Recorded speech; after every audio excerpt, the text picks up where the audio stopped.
kali teman itu pernah mencantumkan kutipan langsung, tapi pakai bahasa Betawi. Nah, untung nggak pakai bahasa Thailand, nah repot itu kan, nggak paham itu kan. Nah, ini saya lihat sebenarnya yang bagus itu seperti apa sih? Kalau subjektivitas saya ya ketika wawancara ya, itu sebenarnya yang penting hasilnya atau apa inti daripada hasil wawancara itu diredaksikan oleh Anda. Jadi tidak perlu kemudian dikutip langsung semuanya ya. Kekhawatiran saya adalah ketika kutipan langsung itu bisa jadi justru berputar-putar ya, ataupun tidak to the point ya. Jadi seringkali justru memperbanyak halaman tapi isinya ya itu aja gitu loh. Ya, jadi kalau saya nanti nggak tahu kalau Pak Dasid, kalau saya cenderung ya di wawancara ini jangan ditulis hasilnya tapi diredaksikan oleh Anda ya, apa sih ya inti daripada wawancara itu ya diredaksikan ya, kemudian disusun dengan rapi ya. Lebih bagus menurut saya berdasarkan sistematika yang sudah kamu susun ya misalnya di rumusan masalah ya. Kalau terkait dengan efektivitas misalnya efektivitas bidang apa misalnya ya, itu jauh lebih baik menggunakan sistematika Pak. Jadi kita tahu ya bisa mengukur misalnya kalau kaitannya dengan meningkatkan kenyamanan ya. Mungkin kenyamanan dalam beribadah diantaranya adalah penyediaan ya, sarana ibadah berupa misalnya karpet atau AC atau apa ya. Kemudian di situ ada uraiannya di bawah. Ya, menurut takmir Bapak ini bahwa penyediaan AC atau misalnya kenyamanan di parkir misalnya ya. Atau kenyamanan dalam arti pelayanan daripada takmir terhadap jamaah. Nah, itu kan juga termasuk bagian dari kenyamanan kan.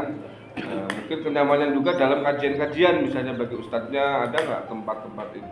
Nah, ya, kalau seperti itu kita akan bisa memetakan gitu loh, memetakan ya. So, kalau begini ya, benar sebagai orang yang bertanggung jawab berikut jawaban bendahara. Apa efektivitas ya? Kita punya misalnya data tentang efektivitas ya. Di awal juga transparansi misalnya. Nah, tapi saya lebih cenderung kalau saya ya jangan dikutip langsung seperti ini ya. Sebab kalau kutipan langsung ya tadi itu ya bahasanya suka muter-muter ya. Padahal intinya adalah misalnya duitnya kurang misalnya ya. Tapi dijawab oleh yang diwawancara itu dengan bahasa yang tele-tele gitu ya. Jadi itu saran saya ya. Jadi tidak harus semuanya kutipan langsung kecuali memang sangat urgen.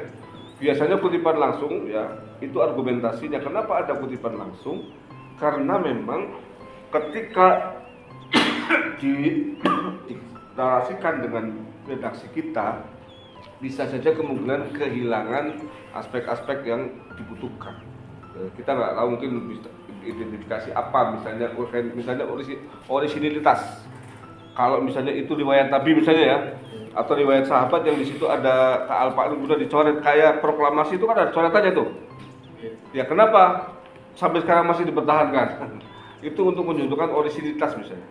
Nah itu baru kutipan langsung. Jadi setahu saya jarang sekali ada tulisan-tulisan ilmiah ya, yang semuanya satu bab itu kutipan langsung. Kutipan langsung. Nah, biasanya kutipan langsung itu karena itu tadi ada hal-hal yang memang sangat urgen yang ketika dinarasikan oleh penulis itu bisa saja kehilangan orisinilitas, bisa kehilangan nilai historinya, kehilangan banyak hal-hal yang memang tidak bisa ya diganti kecuali dengan kutipan langsung itu. Nah, itu saja ya, mungkin ya dari saya masukannya Pak Yesus silakan. Baik. Sahrul ya. Mungkin di judul saya mempertanyakan bagaimana cara kamu mengukur kenyamanan itu secara ilmiah? Coba. Itu kan judulnya tentang kenyamanan gitu. Kan subjektif sekali. Saya duduk sudah nyaman, nggak mesti di sofa misalnya. Bagaimana mengukur kenyamanan itu secara ilmiah dalam penelitian ini? Kenyamanan kan beda-beda ya. Ya. Ini ada nggak kamu di ini? definisi kenyamanan ada nggak di sini? Ada di bab itu. Tentu ada ya. Kalau menurut saya kenyamanan bisa dibuktikan secara ilmiah. Pertama dari kami sendiri yang sudah menyediakan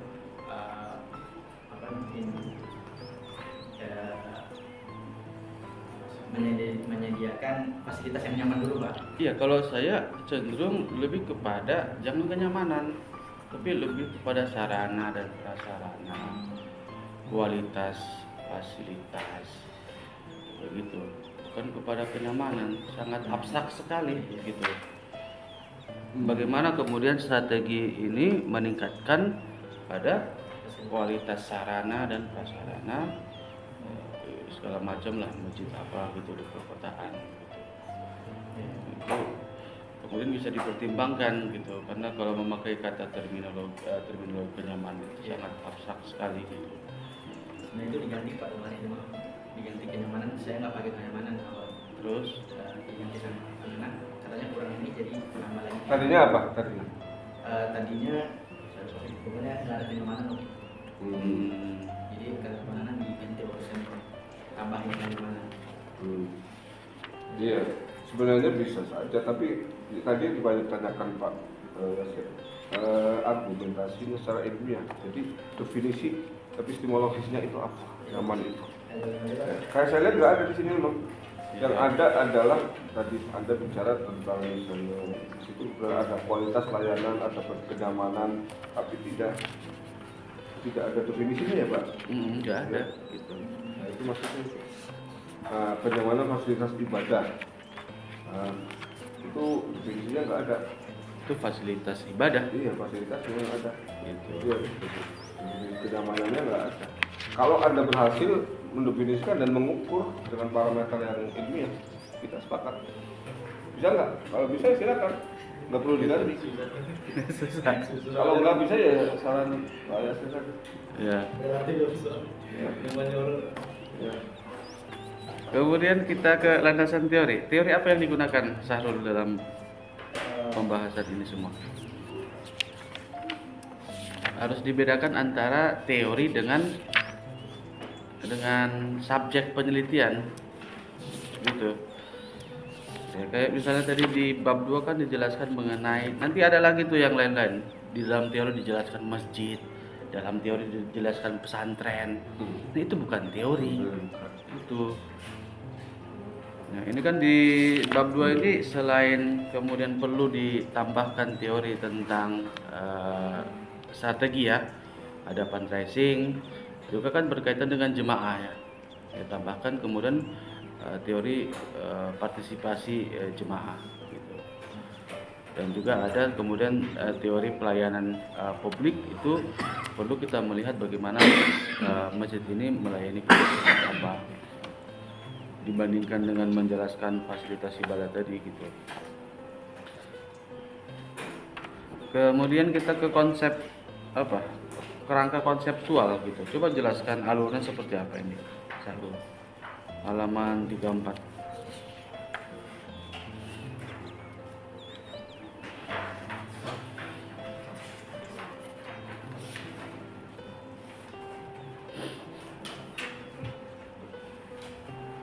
Jadi dari kerangka konseptual ini Pak, pertama strategi dulu yang diukur. Strategi ini melahirkan dari dua strategi. Pertama menggunakan metode konvensional, dan ada yang metode modern. Metode modern ini ada turunannya lagi dalam hal berbasis inovasi teknologi. Kemudian dari dua metode yang digunakan ini, implikasinya adalah peningkatan fasilitas ibadah di Masjid Raya Al-Ihsan itu. Begitu meningkatnya fasilitas ibadah itu meliputi tiga. Pertama, pemeliharaan fasilitas ibadah, ada pengembangan fasilitas ibadah, dan juga modernisasi fasilitas ibadah. Kemudian dari ini kan ujungnya kan kenyamanan jemaah ya. Nah, yang di bawah itu fungsinya apa lagi tuh? Ini kan ujungnya kenyamanan tadi. Gitu. Kenapa sudah ujung masih ada ujungnya lagi? Gitu. Oke, kita ke bab 3. Informannya siapa aja, Sahrul? ada ketua takmir Pak. Mana buktinya? Namanya siapa?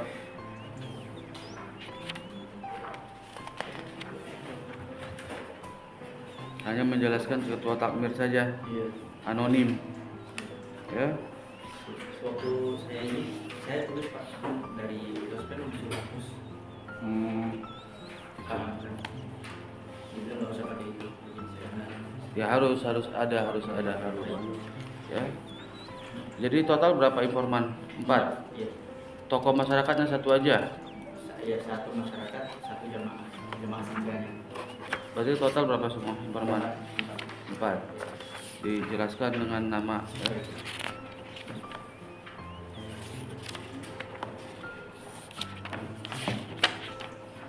Kemudian bab 4 halaman 41 42 itu dapat dari mana itu semua penjelasannya?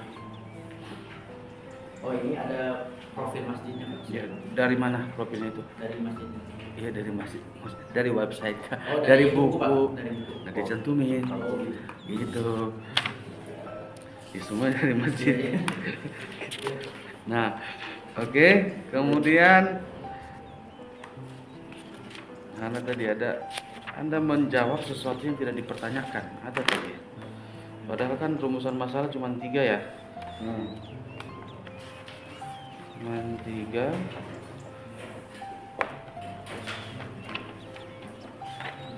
Mengenai tantangan, upaya.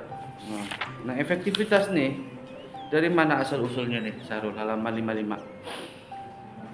Padahal Anda tidak sama sekali mempertanyakan ini dalam rumusan masalah, tiba-tiba ada pembahasan ini. Meningkatnya efektivitas. Harusnya sampai C saja, ini kan D. Kan rumusan masalah sampai 3. Kenapa ada D penambahan 1 segala macam? Nah, itu perlu teliti lagi. Jangan menjawab sesuatu yang tidak dipermasalahkan gitu. Begitupun di kesimpulan. Di kesimpulan juga tidak ada tantangan saja. Ya harus teliti lagi masalah rumusan dengan hasilnya. Baik, cukup Pak. Ya, baik ya.